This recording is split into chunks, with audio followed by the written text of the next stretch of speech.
Olá pessoal, esse é mais um vídeo do Preciso Direito, meu nome é Jorge Figueiredo. Esse vídeo especificamente a gente vai alocar ele ali dentro do canal, dentro de uma playlist que nós chamamos de Orientações aos Concurseiros. O que é isso? A gente fala especificamente de algumas questões de direito voltado para fazer prova, né, para que a gente especificamente entenda como que isso vai ser cobrado na prova, tem essas questões objetivas aqui do concurso, mas a gente também tem que parar um tempinho para falar dessa parte, por assim dizer, administrativa, né, relacionada aos concursos públicos. As modificações que fazem com que você às vezes tenha que mudar de rota para pior, às vezes para melhor, às vezes você abre leque de opções por causa de uma mudança legislativa que teve no decorrer do percurso, que fez com que aquelas atribuições ficassem mais rígidas, aqueles requisitos, né? Atribuições não, os requisitos ficassem mais rígidos e você não atende aqueles requisitos ainda, ou que afrouxaram um pouquinho aqueles requisitos e você abriu o leque de opções e disse, opa, agora dá para eu entrar ali, entendeu? Então assim, muitas coisas acontecem, às vezes é uma decisão judicial, às vezes é uma mudança legislativa. Nesse vídeo especificamente, como vocês viram no título, a gente vai falar das mudanças que aconteceram, uma mudança pontual inclusive que aconteceu na lei que dispõe sobre as carreiras dos servidores do Poder Judiciário da União. Então vamos aqui, vamos colocar você e localizar você direitinho. O que é que eu estou falando? Poder Judiciário da União. Poder Judiciário da União, eu estou deixando de lado o Poder Legislativo e estou deixando de lado o Poder Executivo. Por enquanto a gente não está falando deles. Então é só para você que está almejando vagas das carreiras do Poder Judiciário da União, o federal. Então entra aí TRE, Tribunal Regional Eleitoral, entra o TRT, Tribunal Regional do Trabalho, entra os TRFs, né? Tribunal Regional Federal, os Tribunais Regionais Federais. Então, assim, é aqui onde a gente vai falar, especificamente sobre a Lei 11.416, que é a carreira que fala sobre que rege sobre as carreiras dos servidores do poder público. Então, a gente não está falando aqui, gente, da Lei 8.112, não, a lei é outra coisa. A Lei 8.112 está falando do regulamento de procedimento para remoção, para todas as questões dos direitos e deveres dos servidores. Aqui não, aqui é falando do tipo como fosse o plano de cargos e salários, né? São as carreiras, dizendo como que se dá, qual o pré-requisito para entrar naquele cargo, então o que é que se exige, é outra coisa essa lei, é menorzinha para estudar. Então, assim, o que aconteceu de mudança nessa lei? Essa lei que fala dos cargos, das carreiras do Poder Judiciário da União, ela traz 3 cargos específicos que estão ali dentro do Judiciário Federal, que é o auxiliar judiciário, o técnico judiciário e o analista judiciário. O que é que ocorreu com essa mudança que foi trazida ali em 2022, com a Lei 14.456, que essa lei ela teve uma mudança muito importante, pontual, mas muito importante nessa lei que fala sobre as carreiras dos servidores do Poder da União, do Poder Judiciário da União. Até então, para se fazer os concursos do Judiciário da União, se você queria fazer um concurso para analista, você ia lá, se tinha nível superior, você podia fazer qualquer área administrativa, não precisava qualquer formação de nível superior, você fazia para a área administrativa. Se você queria uma área específica de computação, tal, de engenharia, você tinha que ter a formação superior naquela área, beleza. Resumindo, precisaria ter nível superior, em área específica ou não, mas precisaria. O técnico não precisava de nível superior, você tinha um nível médio ou um nível técnico específico, você conseguia também fazer. Só que com essa mudança em 2022, passou-se a exigir, houve essa alteração trazida pela Lei 14.456 de setembro de 2022, que modificou essas carreiras dos servidores públicos da União e disse o seguinte, a partir de agora, ali 2022, vai passar a exigir nível superior também para nível técnico. Então você vai fazer um concurso de técnico judiciário na esfera federal, tem que ter nível superior.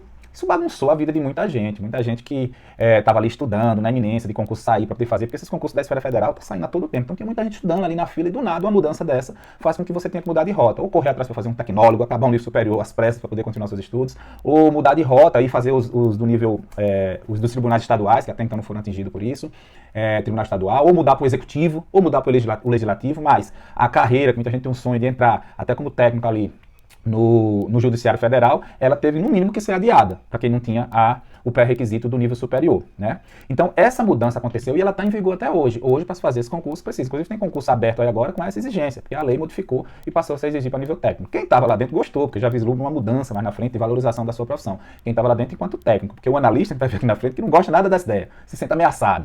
Mas vamos lá, o que é que nos interessa aqui? Essa mudança veio ali em 2022 e ela está valendo até hoje. A mudança está aí. Então o que é que acontece? Modificou-se, o técnico judiciário passou-se a exigir nível superior. O que é que ocorre? Desde quando essa lei surgiu, que teve essas modificações, começaram a se ventilar situações, possibilidades dessa lei ser inconstitucional. Por 2 motivos. Primeiro que diz que não poderia modificar a questão vindo do Legislativo, porque essa lei foi para o Legislativo, e também porque ela tratava de outra matéria, lá com relação aos tribunais de justiça, do Tribunal de Justiça do Distrito Federal, falava de alguns cargos lá do Tribunal de Justiça do Distrito Federal, mudar a nomenclatura, e no meio lá, quando chegou no Legislativo, os caras empurraram o goela abaixo lá na surdina. Essa modificação, fizeram uma emenda ao projeto e acrescentaram também que dali para frente no Judiciário também ia exigir nível superior para cargo de técnico. Então, o que é que se alegava, o que é que se falava na época? Olha, não pode, porque aí quem tem competência para fazer essas mudanças no plano de cargos e salários e nas carreiras do Poder Judiciário é o STF. Não pode vir do Legislativo essa mudança, você está usurpando competência. Então essa é uma questão da inconstitucionalidade, vem daí. Sempre se falou sobre essa inconstitucionalidade da lei. Enfim, falou-se, mas ela continua constitucional, continua em vigor, valendo, é assim que está sendo tratado os concursos da esfera federal do judiciário. Ou tem nível superior, você não consegue prestar o concurso para nível técnico, e passou de nível superior. Pois bem, tem que se alegar essa inconstitucionalidade no STF. E alegou-se. O nome entrou primeiro com a 7338, o nome da primeira ação direta de constitucionalidade que entrou. Já teve duas, vou falar dessa primeira rapidamente. A ANAJUS, que é a Associação Nacional dos Analistas do Poder Judiciário do Ministério Público da União, ou seja, lá do Executivo, entrou com ação direta de inconstitucionalidade no STF, alegando que essa lei não poderia perdurar, que teria que cair por terra e voltar a exigir nível técnico. Então, a Associação dos Analistas Judiciários do Ministério Público entrou. O que é que acontece? Entrou com essa ação direta de inconstitucionalidade, acho que caiu com o ministro Fachin, e Fachin entendeu que não teria legitimidade para entrar com essa ação direta de inconstitucionalidade da ANAJUS. Então, veja, nesse momento não escarou o mérito da ação. Não disse, a lei é constitucional, não é constitucional. O que analisou foi uma questão processual de legitimidade de parte para dizer, a ANAJUS não podia entrar. E aí, não é bem o tema do vídeo, mas só para vocês entenderem, existe uma situação quando vai se alegar uma inconstitucionalidade de uma lei, que são os legitimados, aqueles que estão lá na Constituição. Os legitimados para propor a ação direta de inconstitucionalidade. O artigo 103 da Constituição traz lá uma listinha quem são esses legitimados, ou seja, não é qualquer pessoa que pode entrar com ação direta de inconstitucionalidade. Então, só passando um pouquinho pela Constituição para a gente não perder a oportunidade, dentro dessa lista que tem lá, acho que 6, 7, algumas pessoas lá, acho que mais ou menos uns 6 ou uns 8 legitimados para propor essa ação direta de inconstitucionalidade. Existem algumas desses entes que podem propor, tipo o presidente da República, a mesa da Câmara e do Senado, o procurador-geral da República, a Ordem dos Advogados do Brasil, que se eles entenderem que uma lei é inconstitucional, eles vão lá e propõem. Independentemente dessa lei, a aprovação dela ou não, ela respingar nessas pessoas de alguma maneira. Ou seja, eles não precisam mostrar que tem alguma pertinência, alguma relevância para eles aquela lei. Se eles acharem que ela é inconstitucional, eles podem entrar no STF alegando essa inconstitucionalidade. Mas tem 3 entes desses que está lá no artigo 103, que não basta simplesmente eles acharem que uma ação é inconstitucional, uma lei é inconstitucional para poder entrar. Eles têm que entender que a lei é inconstitucional e mostrar a chamada pertinência temática, ou seja, a pertinência temática é dizer, olha, essa lei em vigor está afetando diretamente a mim ou os meus representados. Tem que demonstrar essa pertinência temática, porque senão você não é legitimado para entrar. Mas desses ali são os 3. O governador do estado tem que demonstrar essa pertinência temática que afeta diretamente o estado dele. As mesas da Câmara Legislativa dos estados também têm que mostrar essa pertinência temática, ou seja, uma lei que está lá em vigor que prejudica, que eles consideram inconstitucional e prejudica ali o seu estado. E também as confederações sindicais e as entidades de classe. Elas também têm que mostrar. Se fosse o presidente da República, a mesa da Câmara, procurador, partido político com representação no Congresso Nacional, não precisa. Mas esses 3 que eu falei, governador, mesa da Assembleia Legislativa e as confederações sindicais e entidades de classe precisam. Quem entrou foi a entidade de classe, né? Quem entrou foi a entidade de classe. E aí o que é que Fachin entendeu? Que não tinha pertinência temática. Que eles não demonstraram interesse, eles não eram parte legítima para entrar com essa ação. Então ele nem encarou o conteúdo dessa lei, se era constitucional ou não era inconstitucional. Ele já de cara negou. E foi seguido por todos os ministros do STF, que isso foi para o plenário da Câmara, e chegou o plenário do STF. Quando chegou no plenário do STF, os ministros todos acompanharam o Fachin e foi por 11-0, entenderam que de fato não tinha pertinência temática à ANAJUS, e aí caiu por terra e a lei voltou e permaneceu em vigor e constitucional e está até hoje. Posteriormente, após os lobbies, conversa de um lado, conversa do outro, conseguiram, entenda que se foi por pertinência temática, foi por uma questão processual, pode-se entrar novamente alegando, porque o conteúdo não foi atacado, não existiu trânsito em julgado do conteúdo. Só se analisou uma questão processual, foi um legitimado, você não era legítimo para entrar, beleza, volta, vem com alguém legítimo, com alguém com conteúdo que tem interesse, e aí a gente que acha que essa lei é inconstitucional também, e aí a gente vai analisar.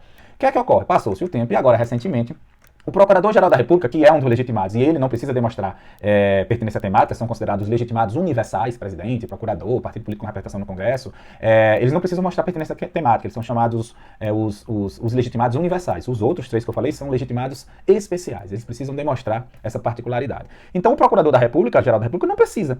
E o Procurador-Geral da República, depois do tempo, entendeu que sim, essa lei é inconstitucional, pelos mesmos motivos que se alegava anteriormente também, que não poderia partir, por se tratar de uma competência exclusiva do STF, tratar das carreiras do Poder Judiciário Federal, da União, não poderia a Câmara dos Deputados, não poderia vir do Congresso Nacional uma mudança dessa no plano nas carreiras do Poder Judiciário.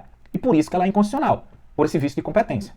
Então, quando ele alegou isso, caiu no ministro Fachin, e Fachin está analisando essa constitucionalidade, decidiu que, ele pediu até urgência para que fosse dado uma liminar ao procurador, mas Fachin não concedeu a urgência e mandou isso recentemente, agora no final de agosto, mandou agora no início de setembro, para o plenário do Senado, do STF. Então o plenário do STF vai encarar esse tema agora,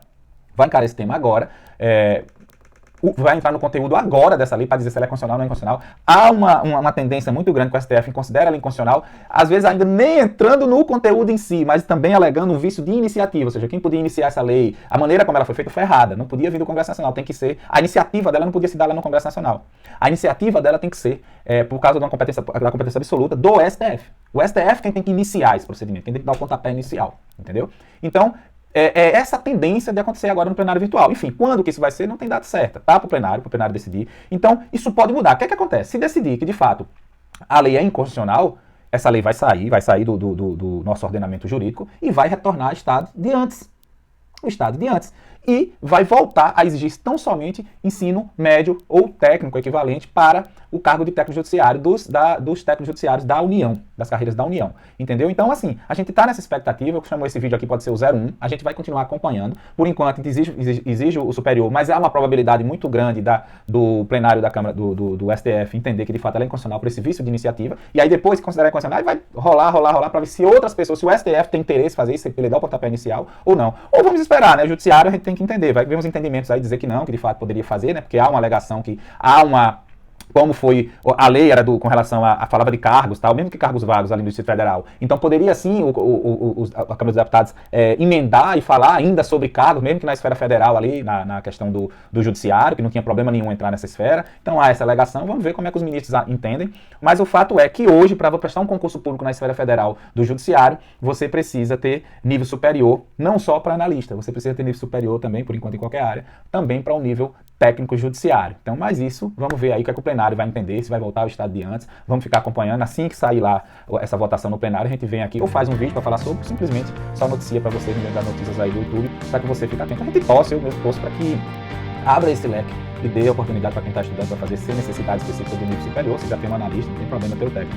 Quando quem está lá dentro quer que mude, que acha que vislumbra uma melhoria da sua profissão lá dentro, né, do seu cargo, beleza. Os analistas já se sentem ameaçados, eles já não querem, por isso que a entidade de classe já entra, porque eles já vislumbram que isso vai afetar eles em algum momento. Mas é isso, são as disputas judiciais, são os entendimentos judiciais e a gente vai acompanhando e trazendo para vocês se isso vai afetando ou não a sua vida de concurseiro, ok? Abraço pessoal, até a próxima, segue aí o canal para a gente ter mais notícias desse tipo, para acompanhar, para não dar mais ânimo aí, para que a gente possa trazer esse conteúdo de qualidade para vocês. Abraço, obrigado.